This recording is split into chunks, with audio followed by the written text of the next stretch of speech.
All right. Let's see. I think we got sound. We got audio. All right, everybody. Welcome, everyone. Welcome one and all. I think we got good. I think we're good. Audio looks good. Video looks good. We Yep, did yep. have to do some jerry rigging, but we got the video working now. All right. Well, once again, welcome, travelers, to another night of Lore Drop. I'm your Dungeon Master Eguile, joined by the amazing DnDWife, storyteller, artist, and chaos sprite of our little table. Hi, beautiful nerds.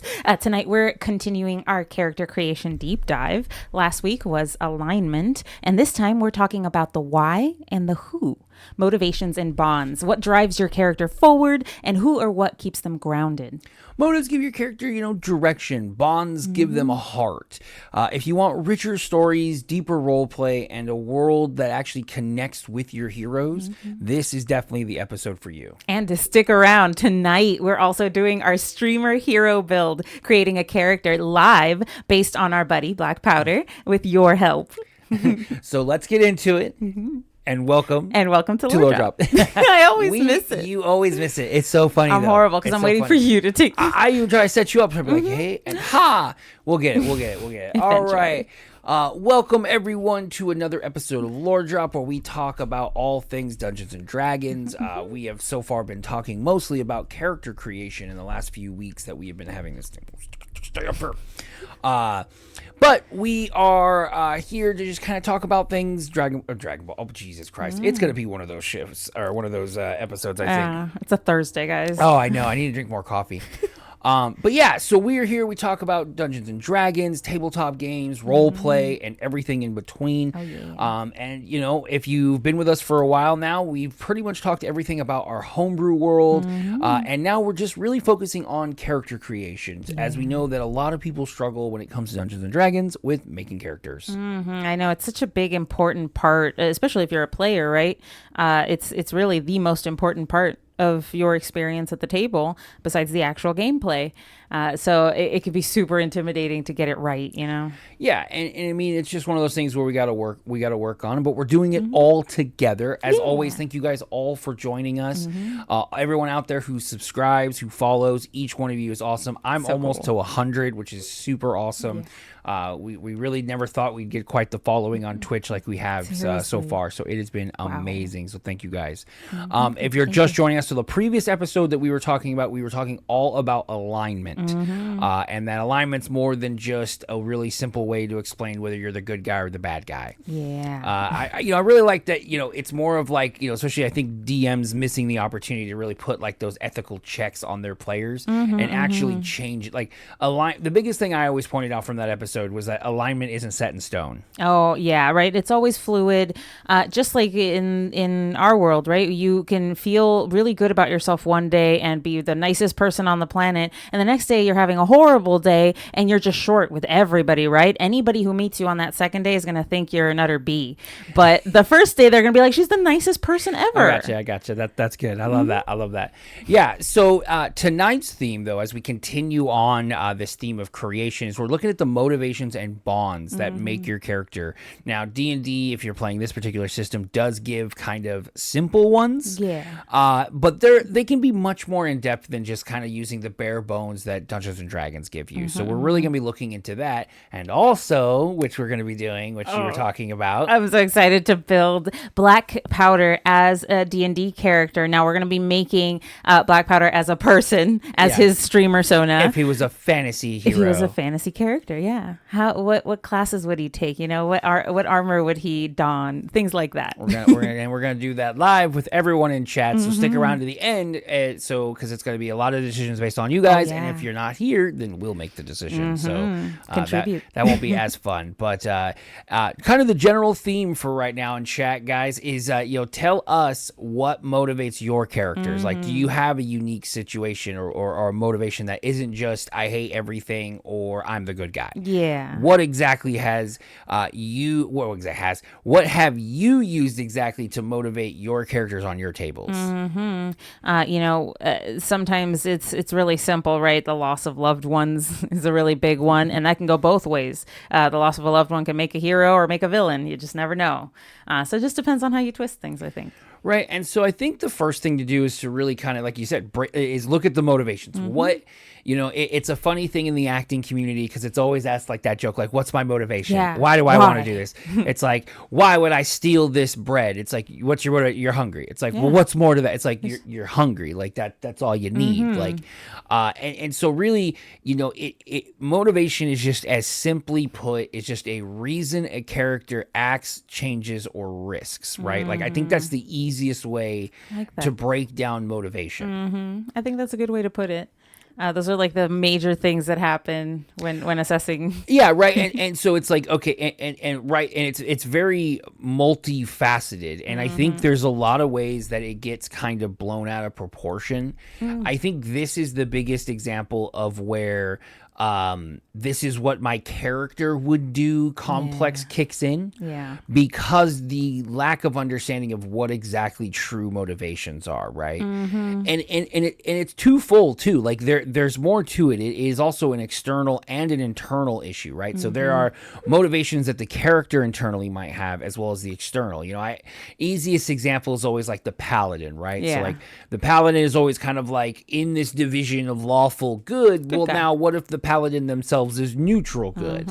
So that creates a kind of dynamic or a dilemma between the assumed motivation of being this lawful good entity versus like, okay, well, the player wants to be more of like, oh, they were forced into this role. Yeah, they're a good guy, but they're not gonna like put their neck out of the line for somebody, but I mean, I think as always, there are so many examples in literature, in movies, in media, all over the place, where you can see where there are very different designs around what motivates a character, and you can see that though sometimes these motivations can be very similar, it almost creates a unique DNA of their background. True. Because you can have one person, exactly, everyone loses their parents, but that impact can be very different. But there are a lot of cool examples in general media that you can see in their motivations. Oh, absolutely.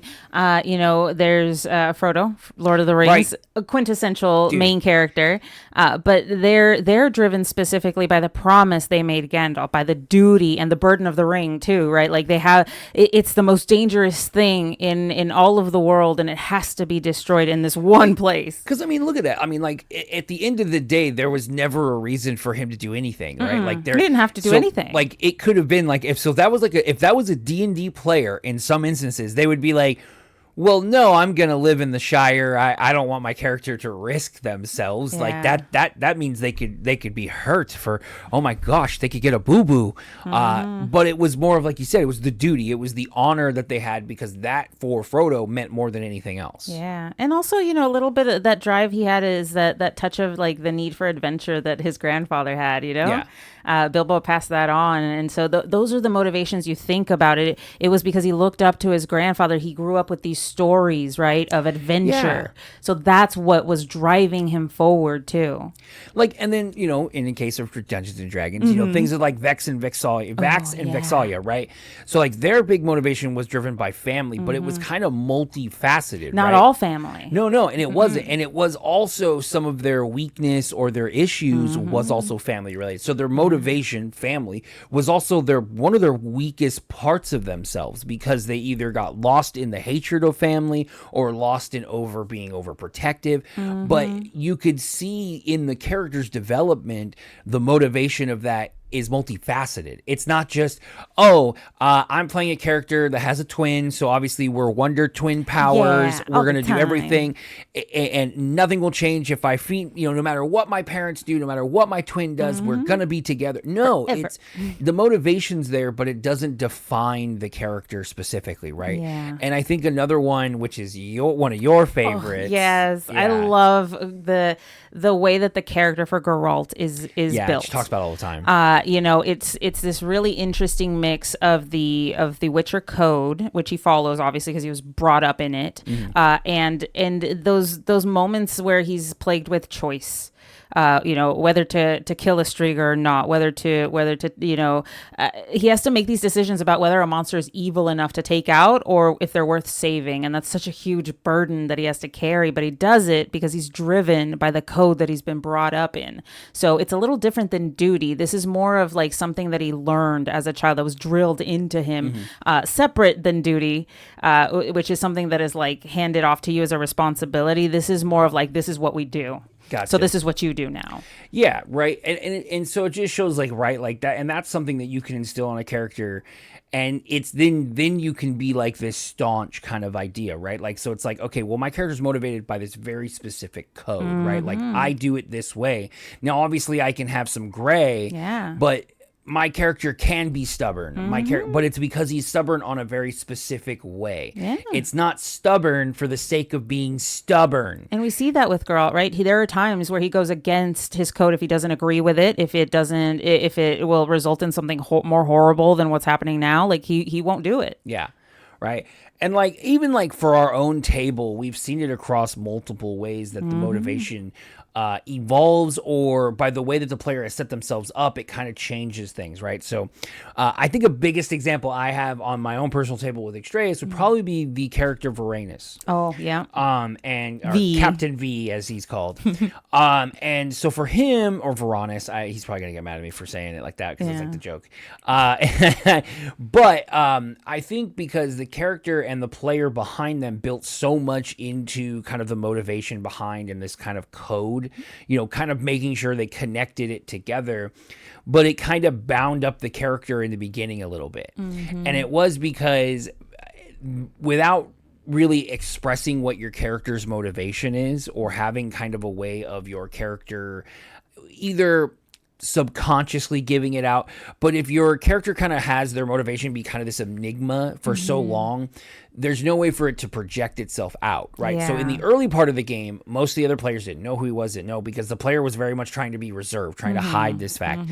But I think because of that, their motivation wasn't made as clear to not only themselves, but also the other players. Yeah, it took so long to get to the main story that they were trying to follow through on, that did have kind of like a timetable on it. Yeah. And so because I think they were a little unsure, because they'd held it, close to their chest for so long, like how do you divulge that to a group of strangers that you just met like 2 weeks ago? And the way I play it too is that this character has kind of that trope of like, they were left for dead and someone tried to kill them, and betrayal and all that. And what it became, though, is the player kind of realized that becomes such a one-track focus, right? It became where it's like, well, wait, there's actually more to his character as playing and as of the other players discovered kind of what the motivation was, which is why I love Dungeons & Dragons, because it allowed now for this character to shape that motivation to a much different thing and into a much more of a protective atmosphere of like, I don't want to see this happen again. And that built into a much more unique character. And now as we've gotten a year or so into the story, that character themselves has very much significantly changed how they've been motivated. And now we've actually seen them take different steps than they would have in the very beginning of the story. But it's because they were too hampered on a very one-track mind motivation. Revenge. Okay. Cool. That doesn't really get you anywhere, though. Right? It becomes stale after a while. And when you focus so long on it, you lose kind of like the view of everything else. So he was kind of just like, well, we just got to do this. We just got to do this. We got to get it done. And then the other problem I had with it, or not necessarily problem, the problem that I had was, as a dungeon master, and for all you guys out there, if you're trying to be a dungeon master aspiring, you always want to tie motives back to the campaign. Be the sleeper agent. Yeah, right. Taking his time. You always want to tie your motives to the campaign hooks, right? It's kind of, and it's tough because sometimes it can feel railroady if you are just going, hey, this guy happens to know the dude you're mad at, and it's an easy ploy. But at the same time, it allows the player to basically ratify their motivation and kind of be reminded, oh, yeah, this is what I'm supposed to be doing. But it also kind of makes the story feel more impactful for them. Like the idea is usually like, oh, well, I don't want to center out my character. I don't want my player to feel like they're going to always stand out or it's going to always be like in the spotlight. Yeah, spotlight. Thank you. I was trying to figure out what I was trying to say. No worries. Always, but at the same time, who doesn't want to be in the spotlight? At least every now and then. Right, but it's the responsibility of dungeon masters to move the light around. So if you're doing that, focus on letting them prove their motivations. Sometimes they don't know it until you kind of put more aspects into it. So the biggest thing I would always say is just take kind of a look at it in the twofold way, right? Like, so look at it from like, okay, what is motivating me internally, and then what is also motivating me externally? Because obviously that is, the external is going to be more when we talk about bonds here in a bit, but the internalized is where we were talking about alignment, emotions that it plays into all of that. And it's the way I kind of look at it. This is kind of the motivation is really your biggest archetype setup. It's kind of truly what is your character driven by? And I, it can be one thing, it can be money, it can be love, it can be power, but if you make it only one thing, like revenge, you can see it just doesn't have that depth. Flat. Frodo wasn't just doing it to be a good guy. He was doing it to go even beyond this sense of honor, and it was just also because he wanted to be the guy who did what he said. Yeah. Wanted to hold true to his word, and I think he knew how important it was, right? So he felt that sense of responsibility for it. But right, you don't want to you don't want to just make it like one note, because if you do, even us as people, we're not one note, right? Our motivations are colored by a bunch of different things. We could be in love and still be mad at the same time. Like emotions aren't just once, so motivations aren't just one instances either. They can change, they can evolve, and sometimes really quickly too. Yeah. I mean, Entling says, I think Bogbean had a similar issue with motivation. You do a good job as GM to help tee us up for those moments, though. Yeah, and I think it also plays into either newer characters or newer players. And it's hard when you're one of, like, so in our case, one of 6, to really feel like you're either A, overriding everyone else's motivations, or, not focused enough on your own because there's so much going on around you. Oh yeah, you can really lose track. But thank you so much, Entling. I love that. But I think you also need to focus on using those motivations, whatever motives you have, to guide your role-playing decisions, right? It can't just be, oh, well, this is what my character would do. Well, good or bad too. I think that's the biggest misnomer. Yeah, true. Right. If it's something where it's a hugely emotional, terrible moment, go with it, even if you think it's gonna like disrupt the table or something. Like, if it's something that fits in with the moment, with the way that you want the story to evolve for your character, without being too crazy about it or disrupting the rest of the players too much, then go for it, because that's part of it, even if it's a little negative reaction. I think Caladrax is always our go-to example for this. I mean, I have one for it that actually is a little better. Is more of in campaign 1 with Alira, which was obviously played by you,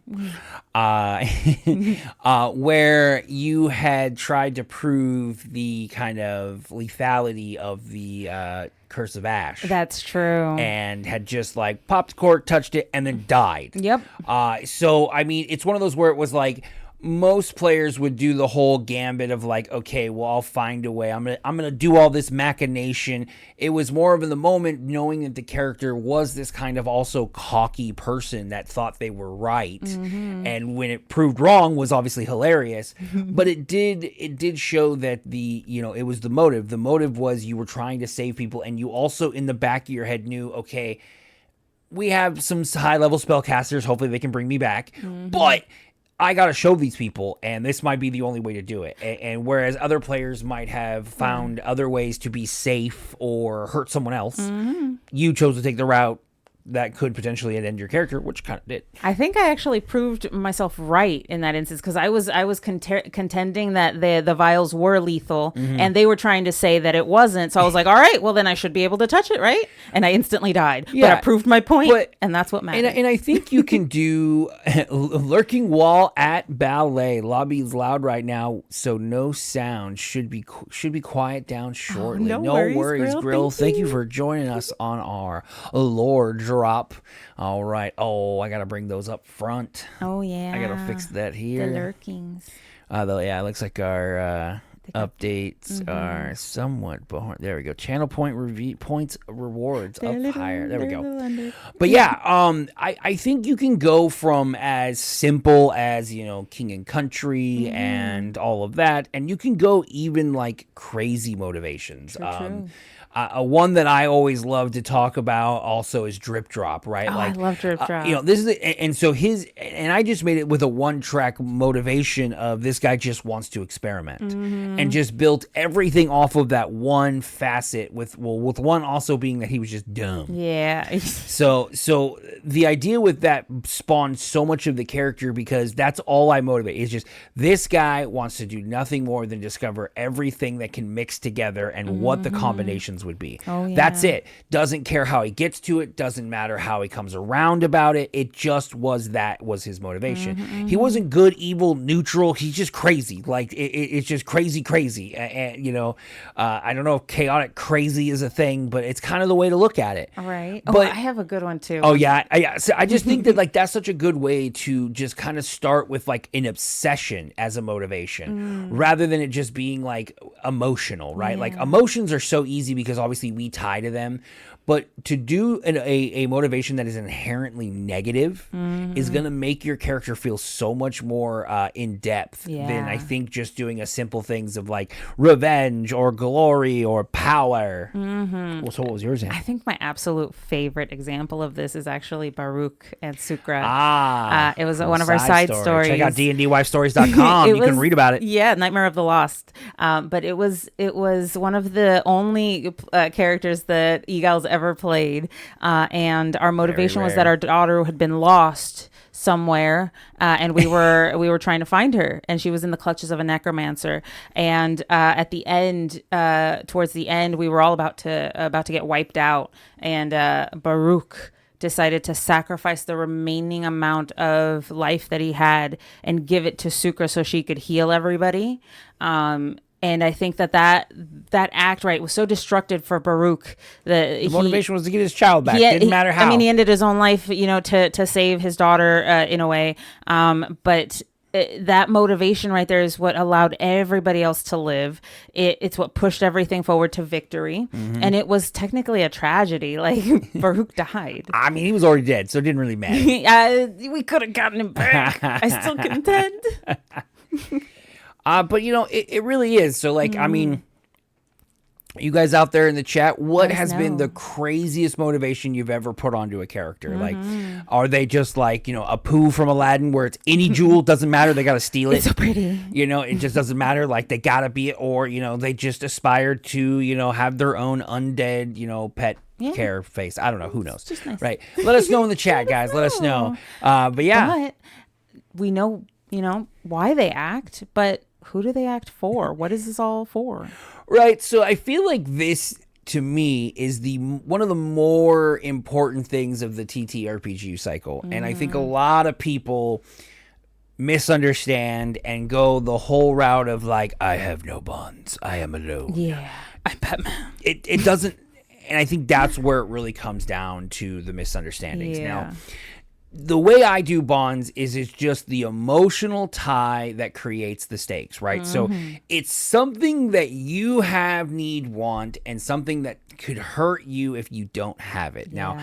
Now, this can be anything, obviously. Now, right? Like, and there's types. There's all kinds of types. There's things like people, right? Yep. So Places. Family, friends, places, beliefs, so religions, objects, all kinds of stuff that can be attached. Now, I think D&D kind of does a lot of just service on this aspect, because a lot of times it's always like, if you're a religious aspect, it's like your holy relic, your Bible, your spell book.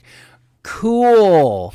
Obviously, like, duh. But like, if it's something that everyone gets one of when they start at Paladin training camp, how bonded can you be? Yeah. I think there's this misnomer of like you bond with an item and it's like, hey, it's your friend, it's your thing. No, it's not really, unless you build up to it, right? And so it's just, you really got to look at how your character connects with the world, because if your character has no connections, it's hard for not only your dungeon master to write a story that you feel a part of, but it's going to be hard for you to role play. Yeah, and I get the fear, right? You worry that if you come in with a super happy family, the DM's just going to crap all over that and just destroy it all. And that could very well happen. But think about it from the DM standpoint, right? They're there to create essentially drama in your character's life. Because that's what happens, right? Life throws crap at you that you weren't expecting, and sometimes it affects your happy bubble that you live in with your family and or your home or whatever. Like maybe your house gets destroyed, or or the special locket that you got from your mom who's no longer here, like that got lost.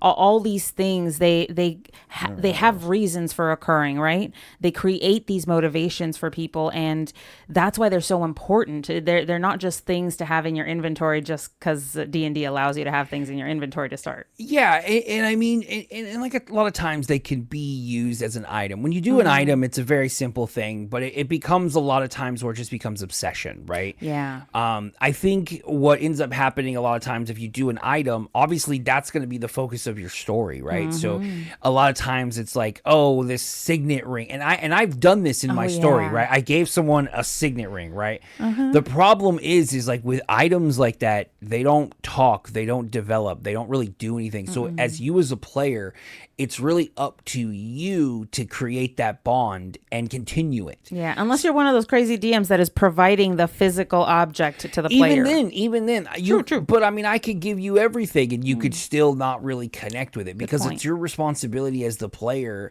and as the writer to really make sure that the bond is expressed, right? Because you could say like, oh, this is, this sword was given to me as a relic and da-da-da-da-da, and that's the whole basis of why I'm a paladin, right? Cool. Awesome. But then throughout the story, you use it as a toothpick. You do all this stuff that's obviously where it starts to become okay, but you're not playing into this idea, which is why I'm not a fan of making bonds around items unless you are already intrinsically making them a part of your story, right? Like, oh, this magical skull holds the soul of my father, and so it's like, it's an item and it's your spellcasting focus, but now it's this whole chain of story. It's this whole big of thing. Yeah. For me, it's kind of the other three: the people, the places, and the beliefs. Those are your easiest way to form bonds, especially if you're trying to not necessarily just be, I'm friends with everyone in the party. Yeah. But you can join off of commonalities of what, happens in the story. So a way to look at this is in our side story, we had two characters, Farnese and Artemis. Yeah. Now, these two were already in the story, were kind of connected and kind of had a story driven together. And had a bond. Their bond was based around the religion, but obviously the two characters are very separate. One kind of had this more like a pseudo paladin because they were inquisitor, so it was kind of like a paladin, but much more, strict. Yeah. And one was more of like a cleric. But the way this works is that it's actually through the story, right? Through actually playing off of their connection through their belief, they formed a secondary bond, and then they became kind of connected as characters. And then that bond started to also, because they started rolling with it, change their RP that I don't think they had planned to start off in the very beginning. That's true. And I think that's where the change is, and you can see how something as simple as, okay, well, I'm just very faithful, could blow into such a bigger thing, because if you're not just saying, oh, it's this one item, oh, it's my parent. If it's a broader bond, if it's a broader thing that your character is connected to, other players can then connect to that as well. And that's what I'm trying to say, right? When you make it so small that it's just going to be insulated to your character's bond, like character themselves, you're going to be on your own. So you are going to be responsible. It's almost like veterans only Dungeons and Dragons, right? Yeah. Hey, Wendy's Lover, thank you for the subscription. 2 months, buddy. Crap. Thank you. Holy crap. Awesome. Thank you for your Prime subscription, my friend. I think a really good example of place as a motivation is if y'all have ever seen Castlevania, the Belmont family home is obviously just Trevor's home. But when Sypha and Alucard all go there, it kind of becomes all of their home because they all bond over the stuff that's in there, just the time that they've spent together, and the stories that Trevor tells about his childhood there. So that creates this sort of uniting moment for them. So then they bring Dracula's castle there, and it really becomes this tying thing between all three of them, which is really nice. I just gotta say, 7 subs. Holy shit, that's so crazy. Holy crap, that's so amazing. Crazy that we're at 7 subs. It's insane. Thank you guys. Had to do a little side point. That's just no insane. worries. I think we're at a top at this point. Cool. But yeah, bonds. Speaking of bonds, really too, I think a key aspect of Dungeons and Dragons too, and being a dungeon master, are your NPCs, right? Because there's nothing worse than your players or your characters also being resistant to forming new bonds, because I think that's the biggest thing. Yes, you start the game with certain bonds, but that does not mean that your character is incapable of forming new connections and making people and making friends that aren't just the person right next to them that happens to give them the most damage or gives them health. You can definitely evolve and gain more bonds, but it is the responsibility of you dungeon masters to do that, though. To provide those NPCs that they can maybe, or even other player characters, that's where that comes in. The DMs have such a big part in this, but it's also, I think, just as a side note, it's up to the players too to take those opportunities. The DMs can only give you the options. And I think the way that this goes into, and we've had a few different examples. And I think it goes into the way of, just like you make friends in the real world, or just like how you interact with people, that's how you should be writing your players or playing your players if you're a TTRPG player, right? The idea being like, okay, look, if I meet someone, now obviously Dungeons and Dragons, we're not trying to be like, so hey, what'd you do last Friday? And, You're right. How was this? I had a pint of ale. What'd you down have at for the dinner? pub. And how was breakfast? And do your kids have lice? And, all that kind of stuff. No, but generally find characters, and it's usually obvious, right? So when your dungeon master kind of has a player or a character, an NPC, it's like, oh, it's shopkeep. Okay, cool. It's just normal. But obviously, if your dungeon master is explaining it more, the character might have some mannerisms, or they're named, or they're named, or they have more descriptors. Yeah, kind of take a clue. That might mean that the dungeon master does have more information for you, right? And by setting those up, dungeon masters, you're going to let those bonds be able to provide you with plot twist, motivation, like we were talking about, because now there's a reason for the players to be interested. Your character has a reason to do these extra things, and especially if it's self-centered too. If you have a self-centered character, you're trying to play it, that doesn't mean they can't form bonds. It just means they might want to be the first one to save this person, or they want to look the best while doing it. So I think there's just this misnomer of like, my character has to be like friendless and it can't do these things because that's the only way to make this edgy adventurer.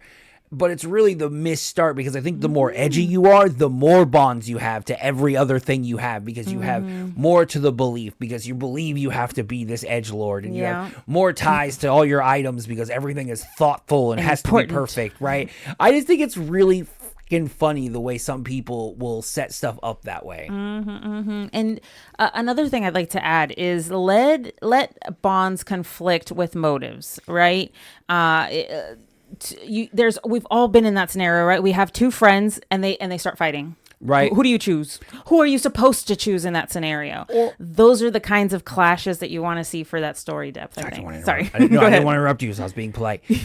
Or the other time is that your world is also based around also the real world, right? So like, you can have friends that aren't necessarily equal to you, right? Or the same, right? So like you were saying, your bond with someone might conflict, and this always goes into the trope. Like I think the easiest way that I look is like Tales of Vesperia, right?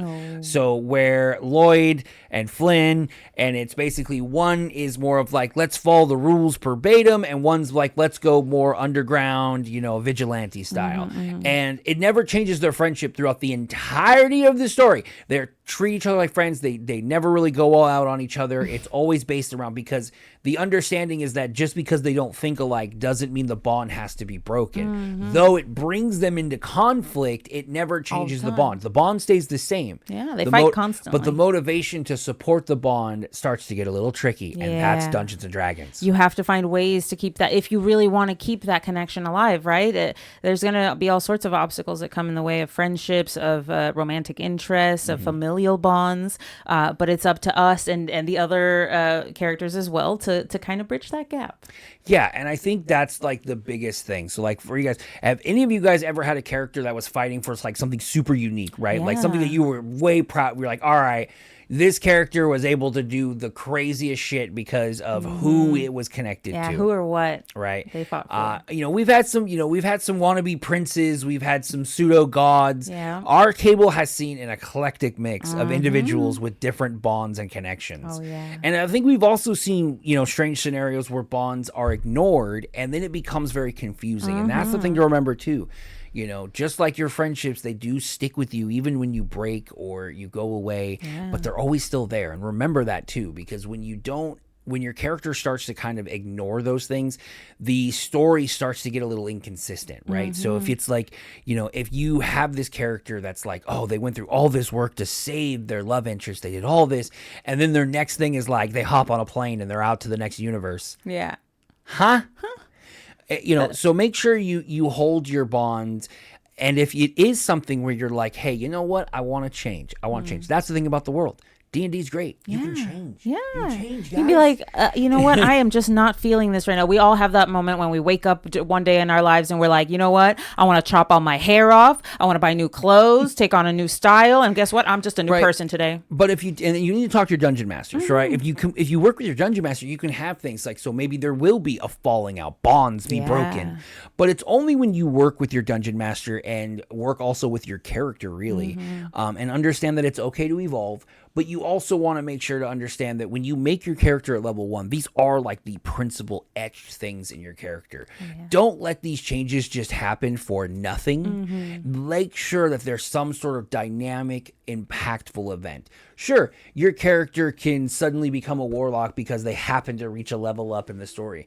But if you intentionally talk with your dungeon master and say, no, I want to create a bond, I want to make sure that it is impactful to the story as to why I made this decision, you're going to find not only is your story going to go better, but you're also going to find yourself having more freedom when playing your character because you're going to feel like your character is more living and breathing. Yeah, you're not just boxed into that one thing that you always cleaved to, you can grow, you can move on. Yeah, Itling says character development for better or worse. Right. I mean, that really is kind of the idea, right? Like, and good development is good, but also bad development is also good as well, because it always means that there's ways to improve. There's a level system for a reason. It means that you're always gaining new skills and new powers. Super so as you guys have all been waiting, hopefully some people who want to join us for now, as you guys have been chatting, it's been great. And again, thank you, Wendy's Lover, for the Prime subscription. 2 months in a row. Thank you so much.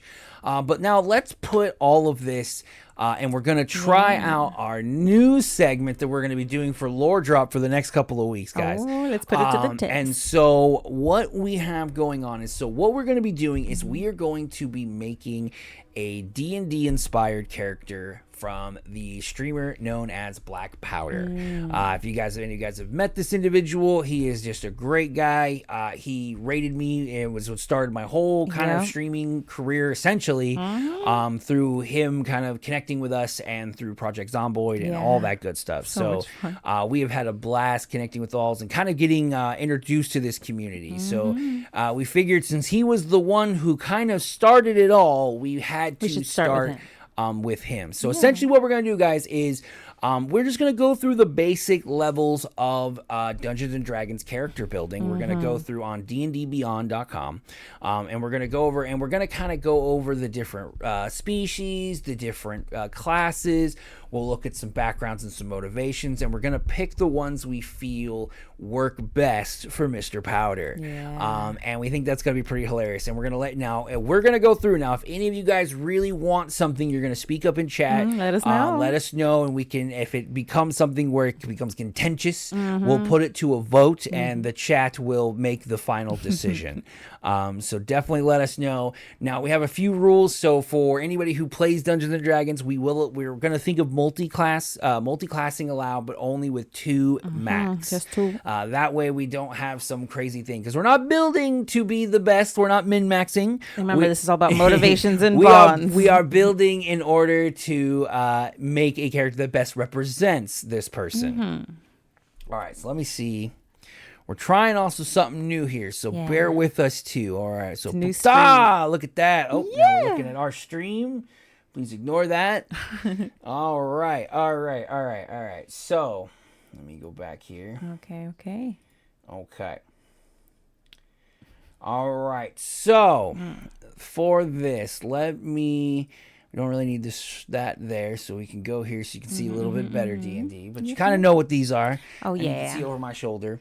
All right, so the first things first is we got to figure out what species our boy Powder is. Now, obviously, we have all the different types. Now, we are using the D&D 5e. Mind you can just hear our sultry voices. You can't see us right now. Next time, we'll have to move like the camera over to the side. Yeah, or something. Shrink it down or something. Let's see. Maybe I can. Superimposes over the screen. Hold on. Yeah. Little tiny us. Shrunken down. We are so cool. We do this live. Yes, it's very good. We're skilled.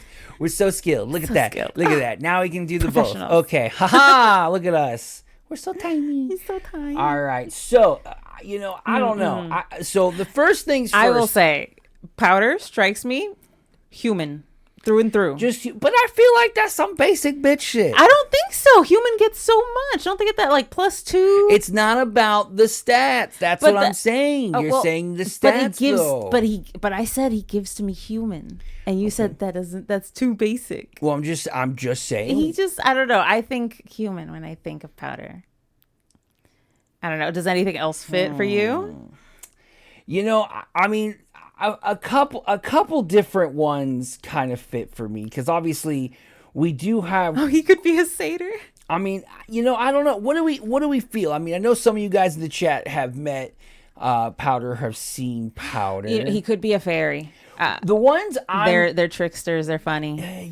But I don't see because pixies, but also they're tiny. Oh, true. He's not tiny. So I was thinking either Furbolg. Oh, I like Furbolg. That's a good one. I just feel like because they're always good spirited. They got a good humor. They're always good spirited. Yeah. Like that's always been their shtick, is that they're very inviting. They're very friendly. Yeah. They're the cousins of the giant. The first I had forgotten about the Furbolg. They use the magic of the forest. That would definitely. I think that really screams Powder. Considering he goes out on the, when he did his stream, he was out in the middle of the woods and the wilderness and comes together. I just feel like that makes the most sense to me. For him to be a Furbolg. So let me see if I can pull this up. Now, unfortunately, D&D Beyond is kind of a jerk and makes you buy everything. Yeah. So we'll just leave it at that. But yeah, I think Furbolg is probably the best pick for him. It does make him a little bit of a bigger guy, but I think it's more inviting. Inviting. Very down to earth. He's got the little rosy nose right there. Yeah. I think that works out just fine, cute. right? I think that works out. I think Eva would really like that. Okay. So we're gonna go with Furbolg. Yeah. All right. So I like Furbolg. All right. So this is gonna be the tough one. Yeah. Now, I call at least Bard. Part Bard. At least part Bard, if not full Bard. Just because he's always so entertaining. This man's energy is off the charts, and he is always like the center of the party. Okay. Okay. So Bard. Bard. Entertainer at heart. So, I think, right. I mean, I guess that does make sense. And not all the others are going to be bards either, just because they're entertainers. Yeah, but he really gives bard to me. Okay, bard. I like that. Yeah. What do we want to now? What kind of bard? Bard. Oh, that's a tough one. So let's see here. Bardic subclass or schools. Yeah. RPG bot. That'll work. All right. Oh. So I'm down with Bard being one of them. Yeah. These freaking ads because it's a free site. So I think, what do we think? I'm thinking, Lore is the basic one where they just know they have a way with words. It's definitely not whispers. No. It's definitely not whispers. I'll zoom in a little so that people will see here. And I don't think it's spirits either, because that's all like. Would we call it glamour? Glamour, No. Because that's all illusions. No, I have a plan for that. I have another Eloquence, plan for maybe? that. Eloquence for Powder, though. I don't know, guys. I don't know. I'm creation. Because he makes you know art. what? He makes what? his products. Okay, I'm down for that. Yes, that makes all those koozies total sense. Yeah. Okay. He has his own products that he sells. I think it'll show us all of the subclass guides. Yeah, your classes and subclasses. Creation would work, I think. Okay. All right. So we have a Furbolg. Let me see if I'll Bard School of Creation. Furbolg. I'm gonna type these in because it'll save it in chat. True chat. And then a Bard School of Creation. Is there a subclass, do we think, for Powder? That is the subclass. Oh, sorry, I meant a secondary class. Yes, we're gonna pick that next. Oh, okay. Okay, School of Creation. All right. So for the next one, I'm stuck in between two myself. Oh, wait, go ahead. I'm stuck in between Paladin and I'm stuck in between Druid. I think Druid. I was leaning towards a Druid myself because I don't know. Powder doesn't strike me as the one who would like be the first one to be like, let's fight. You know what I'm saying? He would try to like fix the situation first. Okay. So I think Druid might be best. So Druid. Now Druid, we got some subclasses. Yeah. Let's see here. Oh, that's from the 2014 system. We're not using the 2014 system. We're ahead of our time. Yeah, I'm just not a big fan of the new one. I say if it ain't broke, don't fix it. Yeah. Okay, Druid. There we go. Druid subclass. Okay, here we go. There we go. We got Circle of Dreams, Circle of Spores, Circle of Stars, Circle of Wildfire, Circle of Land, the Moon, and the Shepherd. Let's see. Stars. Stars. You know, I was kind of looking at stars. Like, uses the power of magic constellations to change your capabilities. I know it's a little on the nose to be like Powder's a star. But like, I mean, it kind of fits. He's always looking. I'm down. Wendy's Lover. Wendy's Lover says, "I've never gotten into D&D, but this is making me want to replay Baldur's Gate 3. It is such a good game. I don't know. I'm feeling like for me. I'm between Stars and Dreams, I think. Yeah, Dreams wouldn't be a bad one. Dreams is a tricky mix of healing, support, and teleportation options. You know what? I think that might fit Powder a little better. I feel like that makes more sense to me. Yeah. Right? Singing, Dreams. Okay, I'm cool with that. Okay, so he's going to be... Plus, I just know this fool would love to visit Emma in her dreams. Jeez. Gotta give a man what he wants. All right. Okay. So let's see here. Character creation. All right. Let's see here. Character guides for D&D. This might have where it has some of the backgrounds. Now alignment is next, I think. Well, yeah, we could choose an alignment while I figure this out. Oh, background, right? Background is next. Yeah, I'm trying to get the... Well, alignment or background can be done, interchangeably. If you wanna hold over, give me just a second here while I get the background. Yeah. I think Powder is lawful good. Lawful good? Yeah. Yeah, I feel like he would be lawful good. Right. Let's see. He's a good person and he follows the rules. He just has no inclination to break that. He's got bigger things to worry about. So let's see what we can find something that's based off of one of the skill trees. This will probably help us narrow down a background. Yeah. So what would we think would be Powder's biggest ability here? Performance? I think so. The man is a performer to the bone. Okay, so here are the backgrounds that are kind of mixed specifically for performance. Entertainer, I mean. Entertainer. Feat musician. So the player's handbook. We have all these books at home. It's just easier to do them digitally. Let me see. D&D 5e backgrounds. Wikidot. Woo, they're on there. Oh, changed my screen. Sorry. We're back. Sorry. Thank you for your patience. There we go. There we go. Backgrounds. All right. Okay. Ooh, folk hero. We'll do the common backgrounds because we don't need to be doing nothing too crazy. Let's see. You said folk hero? Folk hero? Oh well, sorry, that's not actually. That just means a local hero. We got right here. Let's see. Humble social rank, but you're destined for so much more. Already the people of your home village regard you as their champion, and your destiny calls you to stand against the tyrants and monsters that threaten the common folk everywhere. You know what? You know what? I mean, I'm not going to say it's not, like, pretty damn good. And he goes around singing about it, you know? Entertaining Skill people. proficiencies in vehicles. Oh, you know what? Yeah. I think that works really well for him. Okay. Defining event. Oh. What are the options? Chat. Do we pick? Or does D&D roll? Good point. Do we roll for this? Yes. Or do we pick? Do we leave it to the dice? I'm going to let you guys first couple of chats. Roll. All right. Okay. Go get a D10. I got one. We'll need a D10, a D8, and a D6. I'm all right here. Oh, of course you do. Dice Goblin over here. Always got the dice on the ready. I have dice everywhere. You got a tray somewhere? Do you need D10s? Yes, you do. You need a D10, a D6, and a D8. Where are my D10s? I don't know. Oh, right here. I don't know. I just live here. What do you need as well? A dice tray. Oh.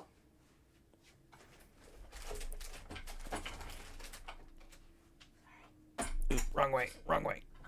Nothing. I moved the camera. We'll be more prepared for this on the next one now that we know what we're doing. Okay. Okay, I'm back. So, defining event. Powder's defining event. What is this for Powderkiss? So, I need to roll what first? D10. Okay, so a D10 first. So, this is the defining event. What made him be the person he is? Ooh, I love rollies. Okay. All right. Go. Number 4. Number 4. I stole from a corrupt merchant to help the poor. I think, you know what? Powder would do that. Okay. I think Powder would do that. I'm down. So then does that mean he can't be lawful good?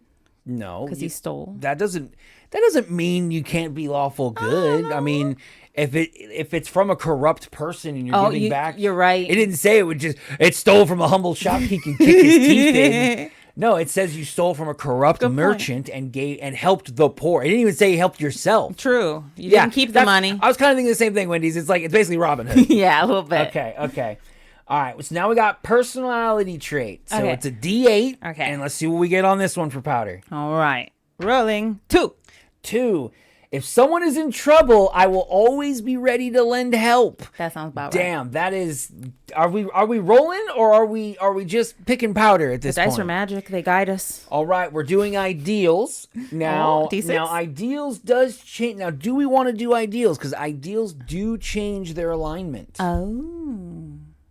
Well, let's see what we roll, and let's make the decision based on what we roll. Okay, go ahead and let it roll. Number 5. Scarcity. Sincerity.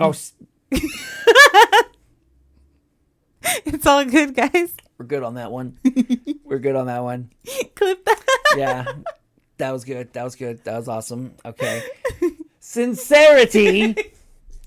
There's no good in pretending to be something I'm not. You know, I'm okay with Powder being neutral. So neutral good. Okay, that's not bad. Yeah, good thing there is 2 of us because it would be a whole different thing. All right. Bonds, like we have talked about today. Here, we're going to roll Another for D6. what is the bond. Another All D6. Right. Go. Number 4. My tools are symbols of my past life, and I carry them so I will never forget my roots. Oh, this is... Damn. I got shivers, We're guys. getting kind of right on to Powder pretty well on this one.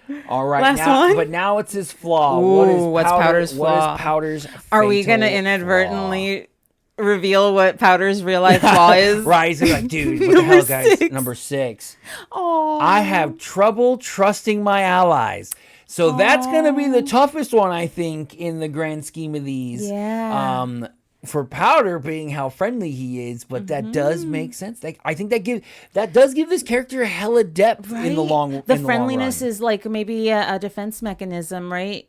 If you're friendly all the time, people can't hate you. Or you just never truly trust the people you're with, right? Like so you're just putting on a face, right? So it's been a long week, people. Yeah.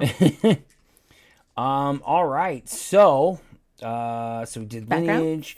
Well, that was that background. folk hero. Yeah, folk yeah. hero. That's pretty much it for now. Yeah, that's everything. Okay, so if we want. well, that will be when we do another. That's going to be a true. separate thing. We're going to do a separate one, probably with me specifically. We're going to go over how to actually build a character, and we're going to take a little page out of your book and do a 2-camera. And we're going to have 2 cameras with a sheet, and we're going to go over it, and you're going to be my writer. Okay. Because I can't. I've got the better pen because than you. I can't write for shit. And you will never be able to. We'll be able to do that, right? Fits well into what you guys were talking with the bonds. Yeah, I mean, obviously the items thing, that's rough. That's always tough to be a character, but True. it makes sense with what sounds like the character. You know, it sounds like it means that the character is going to definitely probably value his items over his allies. Yeah. So that's one where like the bard will go back and grab his loot and let the friend dangle off the edge of the boat because the loot is more important. Yeah. But I definitely Only for a few seconds. He'll go back to get the friend, but he'll still get the bag of gold So first. what we're gonna do is, because that's where we're gonna hold on this part, right? Because we got a few more of this party to create. Oh, yeah. We have, I think, about 3 or 4 more of these guys to create. There's a method to our madness, but then once we figure out, we're gonna see what level they're going to be. So that's gonna be another set of episodes, and we're gonna work on that, and we're gonna do from what level we pick for them. Okay. But I think we have a very interesting character so far. So right now we have Powder. I don't know. We'll have to figure out a name for him. A Furbolg name. Ooh, that's something we can do. Do we want? too. Okay. Bring up Furbolg names. Okay, Furbolg name generators. There we go. I love the names. Are my favorite part. I love the name generators. Okay. What? Oh wait, no, that sounds too mean. I don't like that one actually. I liked Dorky and Mary, but then I realized it sounds too much like dork, so I don't want to give Powder I'm a that. dork and I'm Mary. Right. All right. Let's okay, we'll go roll the dice. Oh, okay. And how many clicks we'll get? Okay. 6. 1, 2, 3, 4, 5, 6. Okay, we have to pick from this list. There's Bro, these names are insane. There's Herxalim, Aspen Seeker, Alapeiros, Wild Flight, These names are insane, people. Olomenor, Sagekind, Aegirios, Oak Seeker, Kijon, Fallguard, Dorzuman, Urish, Elpeiros, Seshinot, Romer, Wireska, I don't know about these names, man. These are Quinpator, Dialthemi, and Yinzumin Fandris. re-roll that dice. Let's get another of this. This is some weird shit, man. These are Furbolg names too. Okay, Naren Farfate. I like that. Naren, I like. That's not a bad one. You can save them by clicking them. Let's see. Ralodithus, Elegolor, another Ian Petor, Ianon, but I can't pronounce that last name. Jesus Christ, it's no way you can say that. Zaystrix Silkint. Boom, bitches. Roll again. We found one for that one. Let's get a couple. Okay, Naren Farfate, a 6 again. Westlar Poplarwish. That's cute. Gambalar Flowerbirth. Okay, no. Flowerbirth? Afer Blueheart. Petven Gemrest. That sounds dumb. Fenerin Oak Shadow. Ooh, that doesn't sound like bad. That one. I really like Fenerin. I think I like that. I really like Theron Oak Shadow. Yeah. You know what? I think unless you guys say anything, I think that's gonna be our name right there. Fenerin Oak Shadow. Ooh, that sounds so good. I think because Leo Sandoral, Thessathristus, Bro, some of these names are just insane if you ask me, dude. But okay, guys. So, Thennerin Oak Shadow. I think it's great. Yeah, Wendy's Lovers agrees. It's fire, right? Right? I think that's pretty damn dope. I think that's pretty cool. I think all people naming their babies from now on should just go onto D&D name generators. 'Cause they're freaking fire. But yeah, so that's probably gonna be where we're gonna have it there. Let's see here. Let me get back where we were. That was awesome. I think we nailed Powder's personality. Obviously, we don't know what his internal motivations are, but it's interesting to see what the dice roll. Well, that'll be the next little step here that we get to, which I'm excited to down the road. Yeah. Oh, that's us. That's us. Put us back on front. Where is us on front? There we go. Us on front. We're in front. Us first. I'll figure it out. We got. Don't worry about it. There you go. Woo. It ain't perfect, but it'll work. There we go. We're there. It works. Whatever. Yep. It ain't perfect, but it wasn't meant to be. But yeah, I think that was pretty fun. I mean, I think we have an idea. Yeah. The thing that's going to be cool, though, what's going to be, you're going to have to check out for when D&D goes next, because she's going to then make the miniature. Oh, yeah. We're going to go on Hero Forge. The customization for that website has gotten so good. We are going to make Thennerin Oak Shadow. Yeah, I am definitely down to do that because this was fun. Now, this is just our first one, guys. So the next one we're doing is because we kind of have to. We have to. Because we have to make the next first part. lady of the clique. We will be doing Lovely Desire, Yep, a.k.a. Emma. And we'll be making in the same fashion. So it's going to be interesting to see what we get when we make these characters at the end of the day. So and because she won the giveaway, she's technically getting 2 miniatures out of this. It's so look at her coming out clutch. But definitely good. It definitely, as at the end of the day, right, motivations just drive you, right? And it doesn't have to be good or bad, but it also can't always be good. Yeah, yeah. Sometimes your motivations are going to make you do bad things. There's a level of goodness in a little bit of bad, Hi, Lifesaver. Welcome. And then again, at the real part of it, like, it's their bonds, right? Like, your character will do nothing if it doesn't actually either A, try to make bonds, or has something that makes it want to be there. What's up, Shabbies? Hi, welcome. Damn, everybody's showing up. What's going on, guys? How's going? Yeah, thanks guys. Yep. But really, I mean, just exactly, thank you guys all for joining us. We always appreciate this. Definitely want more people coming. Hopefully you guys can make the next one. We'll let you guys know. We don't have those lifesavers. I don't know what those do. I'll try one of these days. I barely got the exclamation point server one to work, so baby steps, we're getting there. But definitely check out when we do the next lore drop, because we're going to be looking at flaws and redemption arcs. We're going to be looking at a lot more into kind of allowing your character to, have mistakes, and that's a good thing. Like, nobody's perfect, and there's a reason for that. We're not perfect, so why would we expect our characters to be, right? As well as redemption arcs aren't just for your players. Anyone can. From the villain can. From the villain to the shopkeep. Everybody can have a redemption arc. It's not just the players. It's all blowing up over here. I know, that's great. But yeah, if you want more of us, guys, you can always check it out on the Couple of Nerds YouTube page, as well as D&D's Cosmic Canvas stream. You can check out her painting on the weekends. I think I'm moving too fast for the camera. Oh, I know. We even did an extra long episode for you guys tonight. We're starting to go a little longer because Powder was saying he doesn't get enough of us working together. So we definitely have that. If you missed it, the character creation for Powder, Thennerin Oak Shadow, has been created, and you can go back and watch the VOD and see how we did it. Yeah, and so there is now Fantasy Powder. Yep. And he has been created. A bard Soon there will be the miniature to go with it and the painting stream even on top of that. So that's definitely going to be awesome. Oh yeah, and we got a few more you guys planned, so watch out. Yeah. I got an idea for you, Chavez. We're going to be making fantasy versions of all of you guys until we just have an army of you guys. Oh, yeah, nice. dude, Wendy's. Cool. I mean, obviously, be aware. I played all 4 chapters last night. I had a goddamn blast.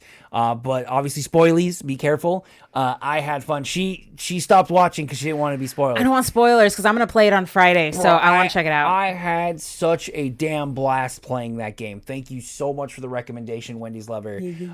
Definitely check it out. And in only 2 weeks, hold the phone. Chavez has got a question. So that means we stop whatever we do. And what do you got, Chavez? What is the question, Chavez?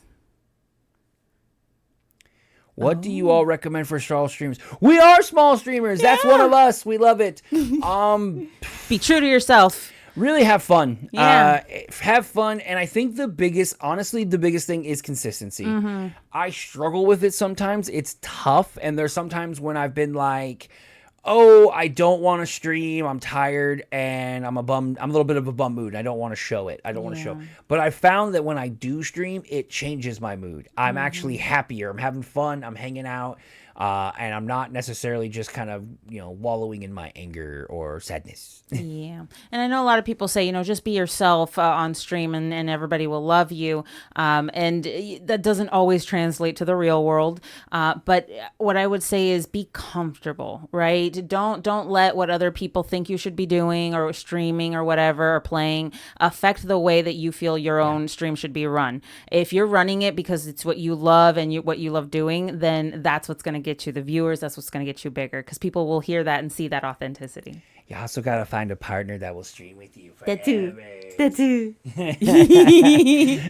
That also helps too. So, it's always great. But thank you for the question. But yeah, awesome. If you ever have a question that will stop whatever we're doing, we will answer your question direct. Yep. Also, if you are on a side note, because I have to plug this, if you are looking to play some Project Zomboid ! Server, join the Discord. Not only just join the Discord, Come hang out with us. We got all kinds of crazy stuff going on out there.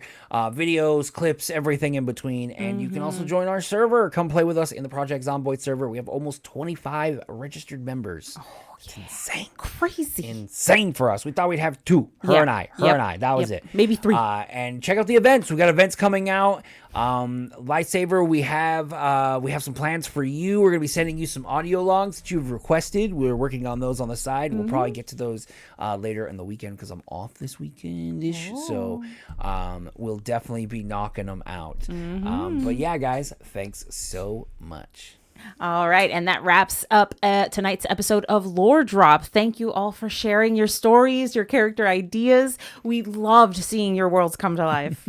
Remember, guys, motivations push your characters forward, but bonds pull them towards their stories. When you combine those, that's when real roleplay magic happens. And a huge thanks to Black Powder for letting us turn him into a fantasy hero tonight. Even though he didn't really have a choice. That's true. But we'll be sharing art and a mini pretty soon here. Yeah, it's going to be dope. But as we say, in 2 weeks, we will be tackling flaws and redemptions because, again, heroes aren't perfect. And sometimes failure is the most beautiful story tool. So stay nerdy, stay creative, and may your dice roll true. All right, we're going to raid because we always have the time forgetting to raid because we got to raid because sometimes when we're next to each other, we don't think about it. We forget. So let's hit that beautiful raid button. Who's on right now? Who do we know? Nova War's on. Starlight, what is she playing right now? All right, let's find somebody similar or small. Small. Club Penguin. No, thank you. Okay, so we don't got many people. Hey, we can rate Critical Role. Yeah, because they need our viewership. I'm sure they will pause their stream and say thank you, couple of nerds, for joining us. Yep, they'll love it. I definitely see that happening. Why don't we just do Xiao Kao? She's a cool V Starlight streamer. Kao. Yeah, or Starlight. This is why I have you do things. Or Starlight KO. I'm not sure how it's pronounced at the end. Looks like she's just looks like they're getting ready to do some horror game. Yeah, she's doing Mortuary Assistant. Oh, love it for the Halloween theme. Get you guys into the Halloween spirit. We're gonna send it over to them. Let's go kick it up. Show her some love. guys. Thanks, guys, for joining us once again. We're going to go hang out over there for a little bit and have some dinner, and then we're jumping into the server. Catch us streaming here. We're going to be streaming the server, so if you want to come watch and hang out, come join us again when we start the streams back up, guys. But if not, we'll see you guys in a little